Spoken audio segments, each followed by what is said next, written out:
মদিনায়, যে মানুষ মানুষের বেদনায় কেঁদেছিল আজীবন মদিনায়, সেই মানুষ সেই মানুষ যদি এত সুন্দর না জানি তাহলে তুমি কত সুন্দর,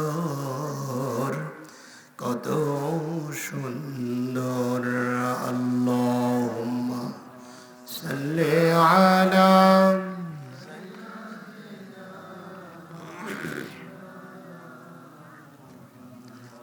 ওয়া আলা আলি সাইয়্যিদিনা মাওলানা বালাগাল উলা বিকামালিহি কাশাফাদ দুজা বিজামালিহি হাসুনাত জামিউ খিসালিহি সাল্লু আলাইহি। दुर्फशानी ने तेरी कतरों को दरिया कर दिया, दुर्फशानी ने तेरी कतरों को दरिया कर दिया, दिल को रोशन कर दिया, आँखों को बिना कर दिया। बलगल उला सबाई बिकमालिही كشفت الدجى بجماله حسنت جميع خصاله صلوا عليه وآله. تعطلنا اللهم آمين. ربنا ظلمنا أنفسنا وإن لم تغفر لنا وترحمنا لنكونن من الخاسرين. আল্লাহ তাআলা বগুড়া জেলার গাবতলী থানার ঐতিহ্যবাহী গ্রাম আমতলী পাড়া গ্রামের শাহী জামে মসজিদের উদ্যোগে তাফসীরুল কোরআন মাহফিল মুহূর্তে দরুদ শরীফ পড়ে তোমার দরবারে আমরা হাত তুলেছি। মেহেরবানি করে দরুদ সোনার মদিনায় নবী পাকের রওজা মুবারকে পৌঁছিয়ে দাও। জীবন ভরে নাম শুনেছি মুহাম্মদ সাল্লাল্লাহু আলাইহি ওয়াসাল্লাম, কোনদিন তোমার নবী আমরা দেখি নাই। আল্লাহ তাআলা তোমার নবী যারা দেখেছিল, কেউ বা নবীজির হাতে হাত দিয়ে সোনার মানুষ হয়েছিল, আবার কেউ বা নবীজির দান ওদের ময়দানে শহীদ করে দিয়েছিল। শুধু তাই নাই, হযরতে আয়েশা নবীজিকে গোসল করাচ্ছিলেন। আয়েশা দেখতে পেলেন নবীজির শরীরে বড় বড় দাগ। আয়েশা ডাক দিয়ে বললেন, ইয়া রাসূলুল্লাহ সাল্লাল্লাহু আলাইহি ওয়াসাল্লাম, আপনার শরীরে কবে বসন্ত হয়েছিল? আপনার শরীরে কবে ঘা হয়েছিল? আল্লাহর নবী বলেছিলেন, আয়েশা আমার শরীরে কোনোদিন ঘা হয়নি, বসন্ত হয়নি। আয়েশা বলেছিলেন, হুজুর তাহলে আপনার হাতে, আপনার পায়ে, আপনার পিঠে বড় বড় দাগ, বড় বড় গর্তগুলি কিসের? আল্লাহর নবীজির চোখ দিয়ে টপ টপ করে পানি পড়তেছিল। নবীজি সেদিন কেঁদে কেঁদে বলেছিলেন, আয়েশা দাগগুলি তায়েফের কাফেরদের পাথরের আঘাতের দাগ। আয়েশা রে, কালিমার দাওয়াত নিয়ে গিয়েছিলাম তায়েফের ময়দানে, তায়েফবাসীরা দাওয়াত গ্রহণ করে নাই, আমাকে পাথর মেরেছিল। ওদের পাথরের আঘাতে আমার শরীর রক্তাক্ত ক্ষত বিক্ষত হয়েছিল। দীর্ঘদিন হয়ে গেল আয়েশা, এখনো পর্যন্ত সে দাগ শুকিয়ে যায় নাই। আয় আল্লাহ তাআলা, সেই নবী আমরা কোনোদিন দেখি নাই, তোমার নবী না দেখায় মরণ দিও না। তাম পৃথিবীর মাটির নিচে যত মুমিন মুমিনাত ঘুমিয়ে আছেন, সকলের আরওয়াহ পাকের উপরে সবগুলি পৌঁছিয়ে দাও। আমাদের জিন্দেগির গুনাহগুলো তুমি মাফ করে দাও। খুব বেশিক্ষণ আলোচনা হবে না, অল্প সময়ের মধ্যে মোনাজাত হয়ে যাবে। এর মাহফিলটি জীবনের শেষ মাহফিল মনে করে আখেরি মোনাজাত না করে কাউকে বাড়ি নিও না। সুবহানা রাব্বিকা রাব্বিল ইজ্জাতি আম্মা ইয়াসিফুন ওয়া সালামুন আলাল মুরসালিন আলহামদুলিল্লাহি রাব্বিল আলামিন। একটু জিকির করুন, লা ইলাহা ইল্লাল্লাহ, লা ইলাহা ইল্লাল্লাহ, লা ইলাহা।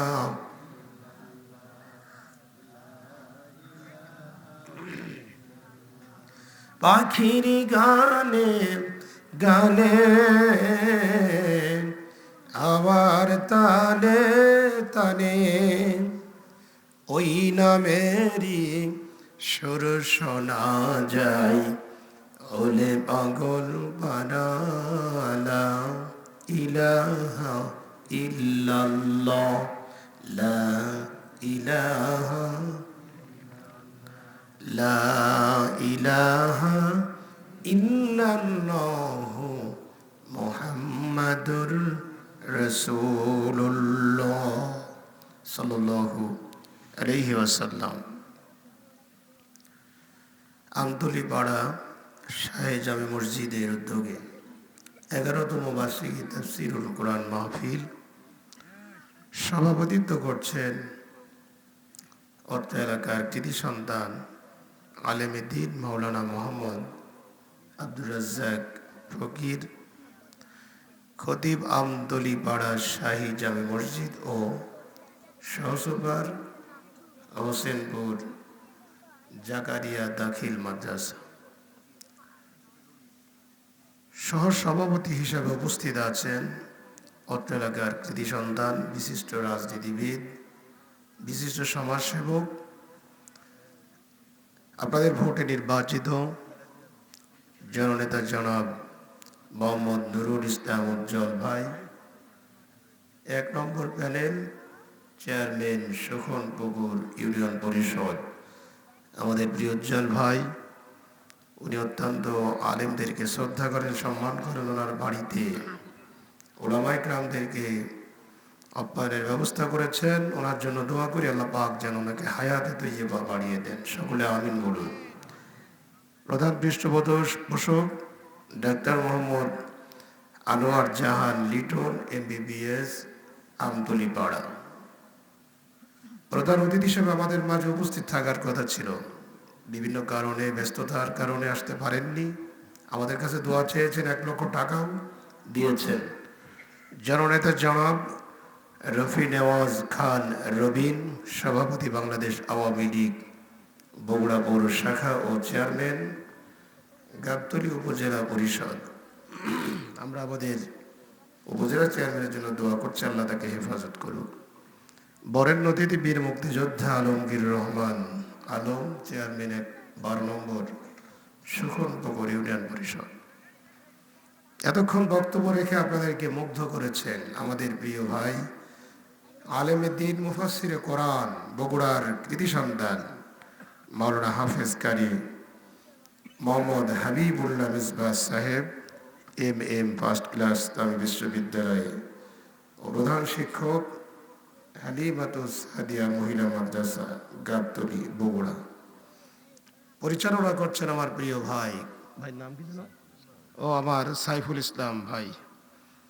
দোয়া করি সাইফুল ভাইয়ের জন্য। এখানে আরো অনেক আমন্ত্রণে মোহাম্মদ আমজাদ আলী, মোহাম্মদ ফেরদাউস আলম ও আনোয়ারুল ইসলাম রানা সহ অন্যান্য যুবকরা যারা পরিশ্রম করছেন, আয়োজক বৃন্দ, অন্যান্য অতিথিবৃন্দ, শ্রদ্ধাভাজন উলামায়ে কেরাম, সামনে বসা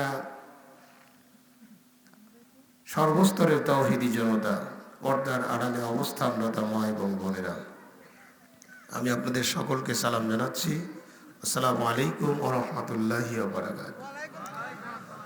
আপনারা সকলে কেমন আছেন?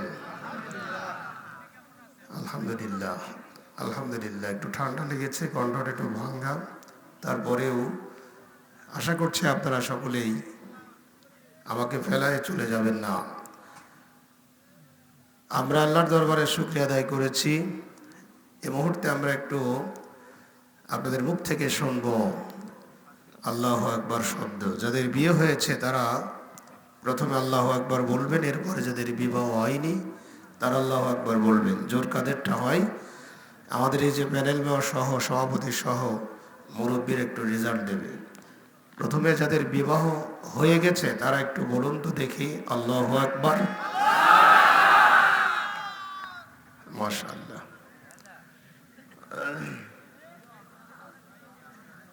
এবার যাদের বিবাহ হয়নি, তরুণ টকবকে ফুটন্ত যুবক, রক্তের যাদের খুব তেজ, তারা এবার দেখা যাক তাদের গলার আওয়াজটা কেমন।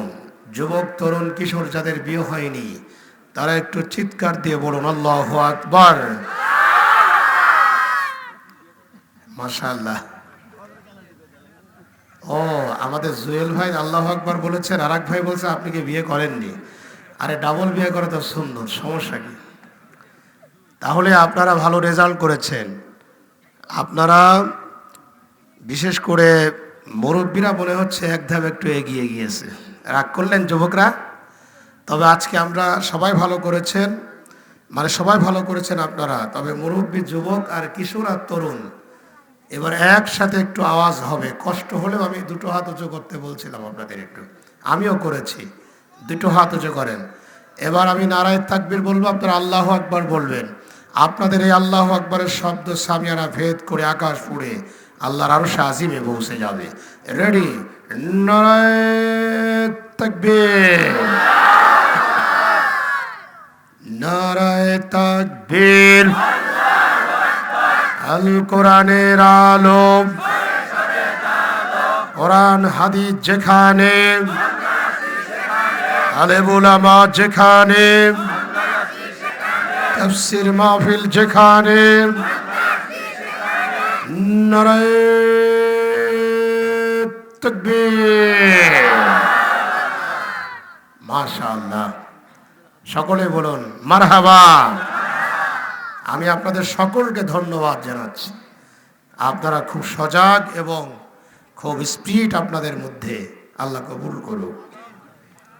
দরুদ ও সালাম পড়ছি শোষিত বঞ্চিত মানুষের বন্ধু, মানবতার মহান শিক্ষক, সর্বকালের সর্বযুগের সর্বশ্রেষ্ঠ নেতা, সৈয়দুল মুরসালিন, আশরাফুল আম্বিয়া, নবী মুকাররম মুহাম্মদুর রাসূলুল্লাহ সাল্লাল্লাহু আলাইহি ওয়াসাল্লাম। প্রিয় ভাইয়েরা আমার, আপনাদের সামনে আমি কোরআনুল কারীম সূরাতুশ শূরার 13 নম্বর আয়াতের একটু অংশ তেলাওয়াত করেছি। আর তিরমিজি শরীফের 2863 নম্বর হাদিসের একটু অংশ আপনাদের সামনে পড়েছি। সেখান থেকে আমরা আলোচনা করার চেষ্টা করব ইনশাআল্লাহ। প্রিয় ভাইরা, একটা গল্প বলে আলোচনা শুরু করি। একটু আলোচনা যতটুকু শুনবো বুঝে শুনতে হবে। আপনি যদি বসে থাকেন এখানে আর মন যদি থাকে আর্জেন্টিনা আর ব্রাজিলের খেলার দিকে, তাহলে বক্তা বলবে একটা, আপনি বুঝবেন আর একটা। সকালবেলা ঝগড়া শুরু হয়ে যাবে। জোরে বলেন ঠিক কিনা? এই জন্য আমার বডি, আমার শরীর, আমার মন সব এখানে রেখে আমরা শুনবো। জোরে বলেন ঠিক কিনা? ভালো করে বুঝে না শুনলে কি হয়, এ কথা বোঝানোর জন্য আমরা বলে থাকি। একজন 2 তলা বাড়ির মালিক, 2 তলা বাড়ির মালিক তার ছেলেকে বলল, বাবা, এই 2 তলায় যত ময়লা হবে, ময়লাগুলো এক সপ্তাহ পরে একটা ঝুড়িতে ভর্তি করে এই ময়লাগুলো উপর থেকে নিচেই ফেলে দিবা। সাবধান, ময়লা ফেলার সময় মানুষ দেখে ফেলবা। ময়লা ফেলার সময় কি দেখে ফেলবা? মানুষ দেখে ফেলবা। পিতা তার ছেলেকে একথা বলল। 1 সপ্তাহ পরে এক ঝুড়ি ময়লা হলো। ময়লার ঝুড়ি ছেলে মাথায় করে নিয়ে দাঁড়িয়ে রয়েছে।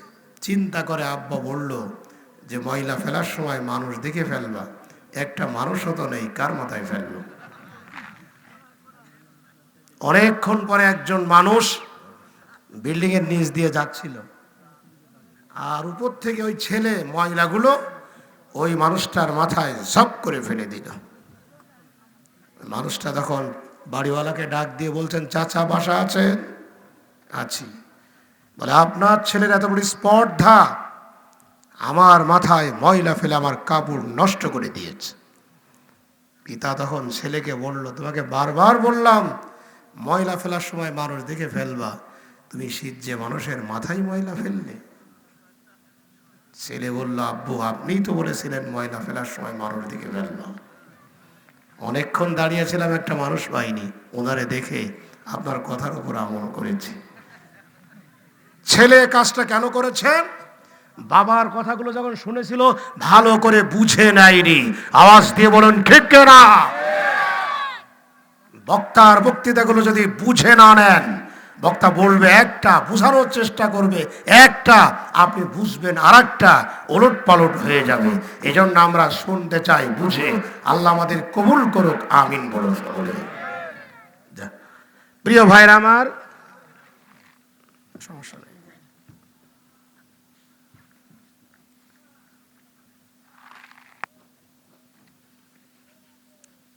আমি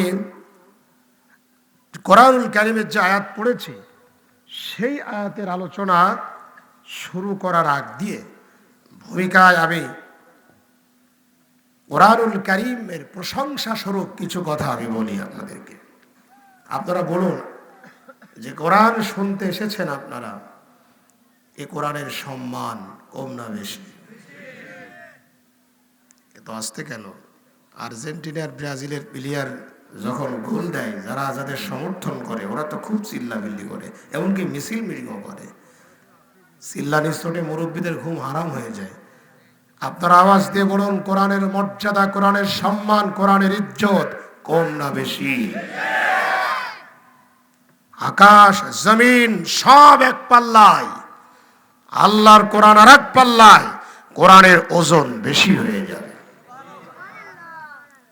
লাউ আনজালনা হাযাল কুরআন আলা জাবালিন লারাআইতাহু খাশিআম মুতাসাদ্দিআম মিন খাশিয়াতিল্লাহ। আল্লাহ বলছে, আমার কোরআন যদি পাহাড়ে রাখতাম, পাহাড়ে নাজিল করতাম, পাহাড় জীর্ণ শীর্ণ হয়ে যেত, ছিন্ন ভিন্ন হয়ে যেত। আমার কোরআনের ওজন, কোরআনের ধারক ক্ষমতা পাহাড়ের থাকতো না। আল্লাহু আকবার বলুন। কোরআন মহাবিশ্বের মহাবিশ্বয়। কোরআন বিজ্ঞানীদের জন্য বিজ্ঞান গ্রন্থ, ভাষাবিদদের জন্য শব্দকোষ, আইনের জন্য সর্বশ্রেষ্ঠ কিতাব।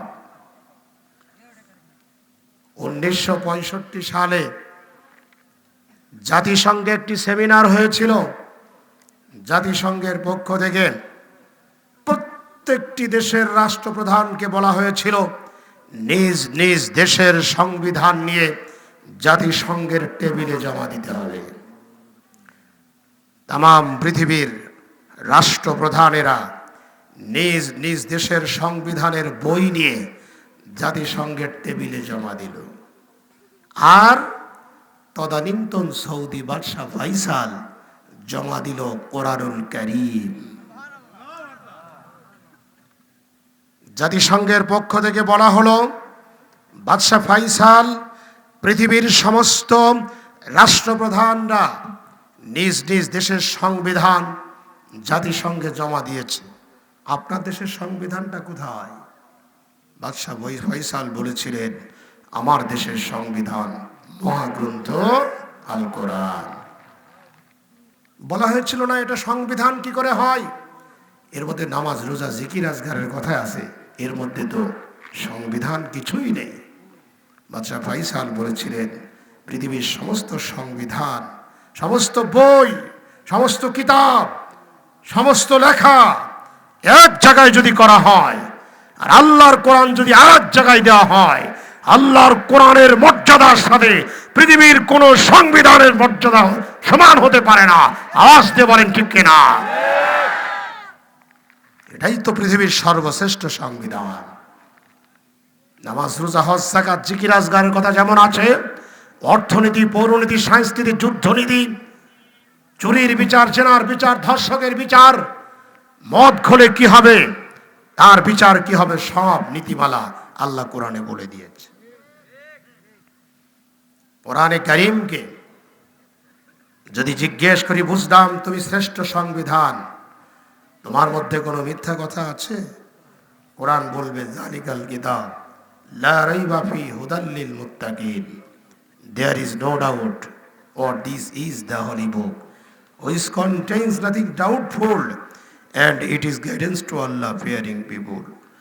কোরআন সেই কিতাব যার মধ্যে এক তিল পরিমাণ সন্দেহের অবকাশ নাই। বিজ্ঞানের আবিষ্কার যত বাড়ছে, কোরআন সত্য কিতাব ততই প্রমাণিত হচ্ছে।